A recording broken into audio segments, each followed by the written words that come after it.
What's going on guys, Chris here and welcome back to another video. Now, it's been about a month since I first picked up the Soprano saxophone and I've been practicing pretty much every day with a couple of days off. And I thought it'd be a really good idea today to go through what I've learned in the past month of playing soprano and what progress we've made and what mistakes we've made and essentially how we got to where we are now and I guess what we sound like now. And that's going to be the interesting part, I think, actually looking at how I play compared to the day that I first picked it up. If you haven't been following along on the channel, you might not know this, but I first picked up saxophone in May this year, so it's been about 6 months, and I started on the alto saxophone. And I had a brief spell where I was trying out the tenor saxophone, but I didn't love it, so stuck to alto, and then a month ago picked up a soprano. When I was younger, I also played clarinet through high school and college. I got up to grade 5 and I was working on grade 6 when I moved to university and kind of never really came back to it. So I do have a little bit of woodwind experience and I think that's definitely helped me here, but it's also kind of thrown me off a little bit as well. So when I first picked up the saxophone, I was using the Van Doren V5 S15 mouthpiece. It has a tip opening of 1.23mm. And I was playing on a V12 2.5, which is generally the strength that I'm going for at the moment. More recently though, I've got myself the Selmer Concept Soprano mouthpiece, which has a smaller tip opening of 1.06mm. And I've also been trying out a Legère synthetic reed, and this is a 2.5 strength, and it's the Legère Classic Soprano mouthpiece.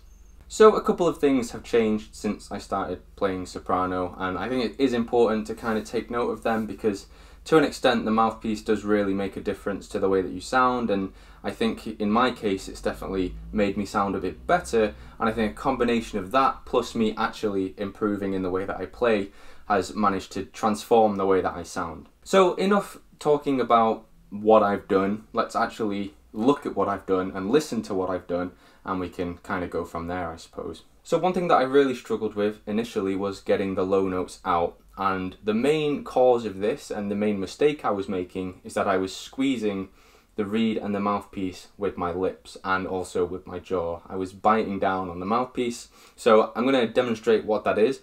I'm not putting down the octave key and I'm playing in the lower register. I'll start at C and I'll go down to the low C.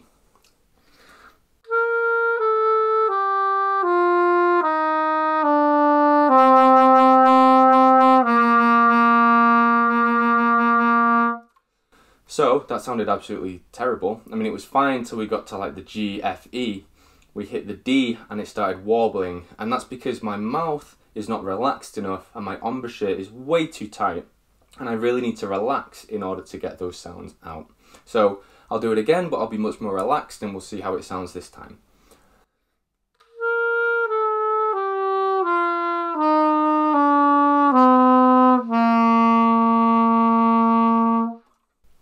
So, as you can tell, it sounded a lot more solid, the notes weren't wobbling, they seemed a lot more stable and a lot more secure, and that's essentially just changes in my embouchure that have caused that. So, if I find that I'm starting to sound really shaky in the bottom, it's usually an indicator that I need to just relax up, push my tongue down a little bit, and one of the really interesting analogies that, it isn't really an analogy because it's the same thing, but your tongue position when you're playing saxophone is likened to your tongue position when you sing. So if you're singing very, very high up in falsetto, like my tongue, even though I'm not really paying attention to it normally, but if I think about where my tongue is, it's up a bit, it's up in my mouth. And I don't really know how to demonstrate that, but if you try it, your tongue really sort of leaps up a little bit and your throat sort of closes up and it sort of constricts a little bit. And then on the other hand, oh, so my tongue, rather than being up like this, flattens completely and my throat really opens up. Oh, don't know if you can see that. See how much it changes? And that's essentially what we need to be doing when we're playing the saxophone.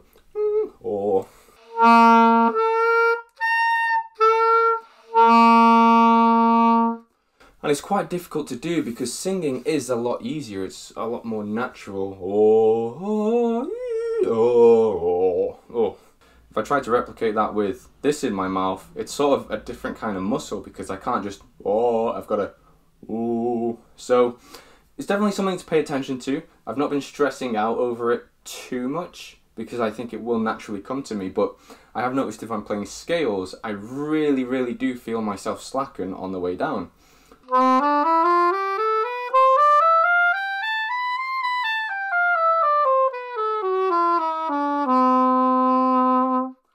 don't know if you noticed, it really started to sound flat on the way down there. That's because I maybe prematurely slackened up a lot, and that's the sort of difficulty, is if you slacken up without the sort of air support, it's going to sound really flat. So for example, playing a C. So when I slacken up, it goes, which does not sound good. And I think that's one of the main difficulties with the soprano, is what your lips are doing and how much air you're pushing through the instrument has a massive effect on your intonation and your sound and whether or not you're in tune. So that's a huge thing that I've had to really deal with, because it can happen with the alto and with the tenor, but I think because you have more of the saxophone and you have a larger mouthpiece, it's not quite as intense and it's not quite as precise. On the soprano, it really is. So another thing I was doing is I was playing the soprano saxophone like a clarinet. So I would stick it into my mouth right there, bite down, and the instrument would be pretty much vertical, as you'd expect with a clarinet, but that doesn't really work.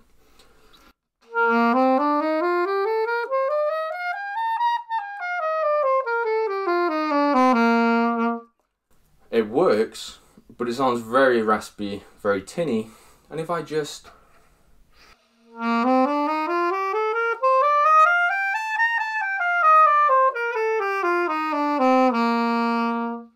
it has a much rounder sound. It's much richer, it's a bit warmer, a bit darker. It just sounds like it has more body to it. And when I do this, I'm obviously doing something that's not necessarily cutting off the sound, but it's not allowing the reed to vibrate properly.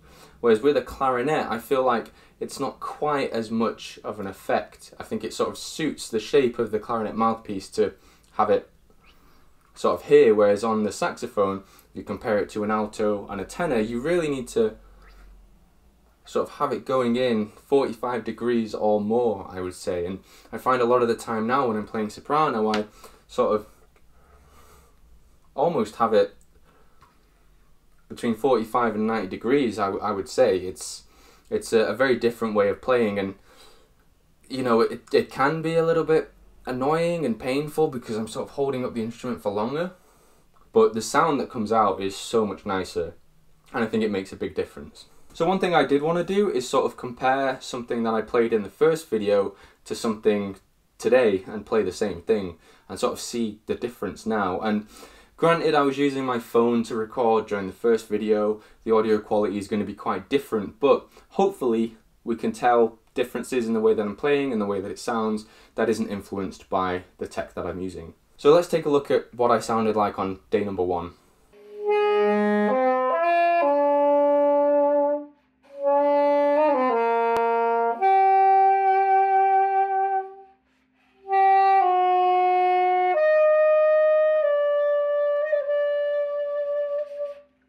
And then after 30 days,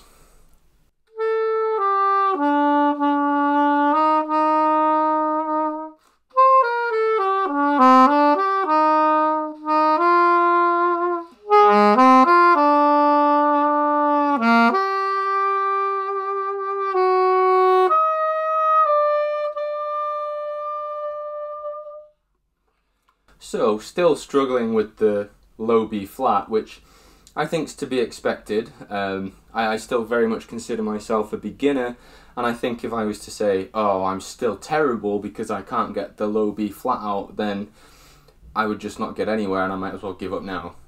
Obviously, I'm playing this right now while I'm recording, so I don't quite know what the difference is going to be, so maybe future me will jump in now and we'll have a little discussion about it. Yeah, I'm going to do exactly that. So on day one, it doesn't sound too dissimilar from what I've just played this afternoon. I think there are subtle differences. It sounds a little bit clunkier, a little bit airier. The quality of the sound coming out of the instrument isn't quite as nice, and I think over the 30 days I've maybe refined my sound. It sounds a bit more focused and pure, and other than the B flat choking us up on both occasions, I think generally the quality of the sound is a lot better after 30 days as compared to day one. Don't know if you agree, that's just what I got from it. Another thing I've been working on, and it's maybe not something that will be a point of comparison, but it's the dynamics. And I think when I've been playing in the past and recorded videos in the past, it's all been very, very much one volume, and it's one loud volume, and there's not really any alternative.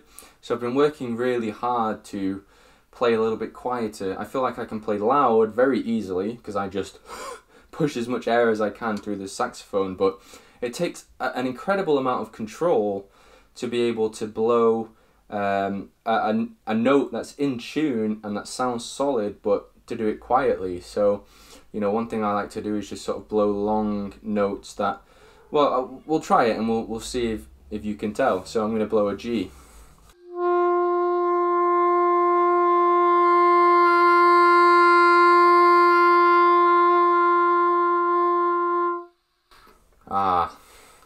That happens a lot where I try and bring the volume down and it really just cuts off the sound.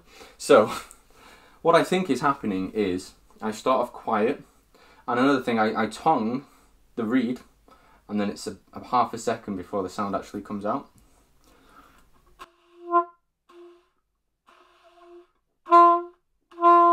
It's very, very hard for me to get the note to begin with the tongue quietly. It's obviously very easy to do it loud, but quietly.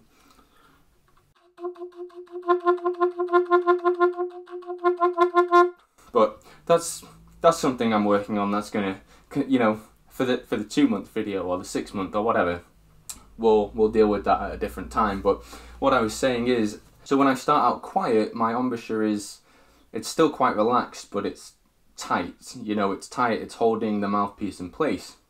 And as I push more air into the instrument, I need to relax more, otherwise it's going to come out sharp.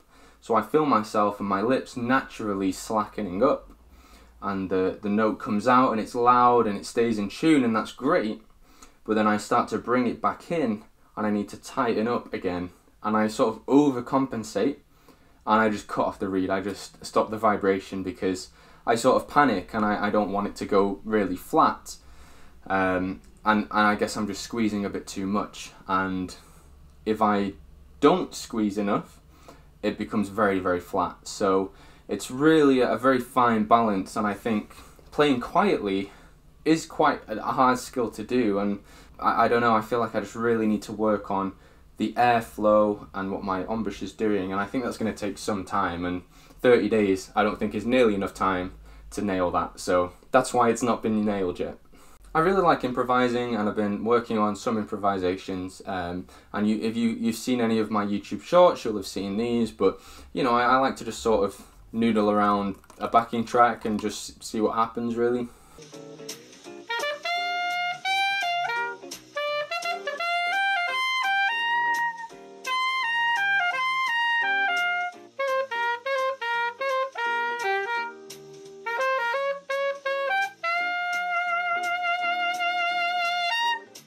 You know, I think when I'm playing something like that and I'm loud and I'm really into it, I think it sounds very, very nice. But then I'll try and play something a bit more classical, and it's very difficult for me to do because the dynamics and the control of the instrument just aren't quite there yet. And it's something that I'm working on, and it's definitely improved since I started playing, but it is still quite difficult. And again, it's one of those things that's just going to take a while, and it's going to take practice, and I'm going to continue to work on it, and who knows where we'll be in another few months. In terms of learning, it's been very much self-motivated. I've sort of been pulling at all of the experience I have as a musician, whether it's from piano, clarinet, or alto sax, or trumpet, or, you know, one of the many instruments I've tried to master over the years. And I feel like I'm being very critical of myself, and it's quite good in the respect that I'm not running out of motivation because I'm just belittling myself and making myself feel terrible. But when I listen to myself play and I'm trying to figure out what I'm doing, I'm very good at noticing when something isn't quite right, and I like to try and figure out what's going on and troubleshoot and, you know, sort of try and improve it a little bit. And I find that each day I have been making these sort of minor improvements that over time have just really helped me out. I mean, when I first started playing, I was having a hard time getting notes out at the very bottom and also at the very top, and I feel like I'm really starting to get there, and I'm really starting to figure out how to do that.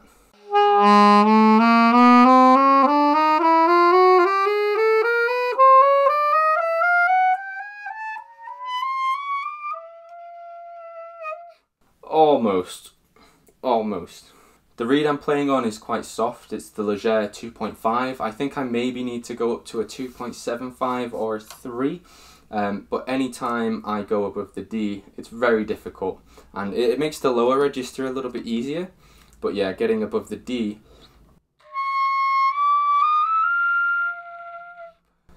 it's a little bit dicey. It's not quite reliable yet.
I don't know what that was. I was just kind of playing around a little bit with what I can play from memory. I should really have got some music out with me, but I kind of just wanted to talk about my journey so far, I suppose. If I was to chalk it down to like what the main things are and what the most important things are as I've gone through this past month, I think I would really struggle to boil it down. But for me, it's been learning the instrument. And what I mean by that is not where do my fingers go, but it's getting to know the instrument, getting to know the mouthpiece, and getting to know myself, and knowing sort of what combination of things have to go together for each note to come out properly. It really isn't as simple as putting your finger in the right place and blowing. Now, with me, I learned to play piano when I was very young, and I would put my finger down on C and a C would come out, and I'd put my finger down a bit harder, a loud C would come out, and you know, whatever. It's not quite as easy on a woodwind instrument, or any wind instrument, I imagine, because it's a lot more complex, and there are many other elements coming together, because you have your fingers need to go down in the right place. You also have to have the right amount of air going through the horn to make it resonate, but then you also need your lips to sort of connect with the reed at the right pressure and the right tension so that the reed can vibrate properly without jumping up or without squeaking. And I think it takes a lot of time and a lot of skill to be able to do that. And you can obviously get a note out if you have experience with the saxophone, or you know, you can play a little melody like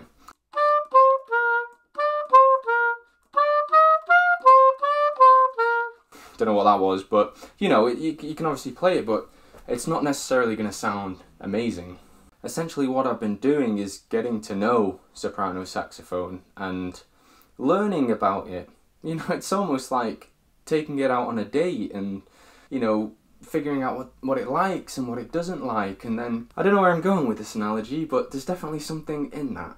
You can't brute force a wind instrument into making the sound you want, you know? You've got to ease it out. I think that's the main thing for me, and that's what I've been trying to do. I've got to be gentle with the instrument, and I've got to be gentle with myself, because it's as much about me as the instrument as it is the saxophone. You know, I put my fingers down and that tells the saxophone what note's going to come out. Everything else comes from me and from the mouthpiece and the reed, and those three things coming together in exactly the way it needs to be for a sound to come out.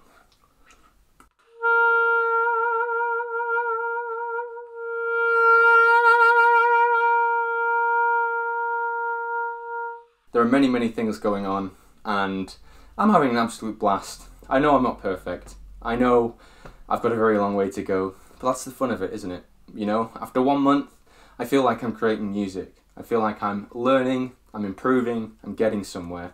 And I think the beauty of it is I know I have a long way to go. I know that it's much more than just picking it up, playing the notes and moving on.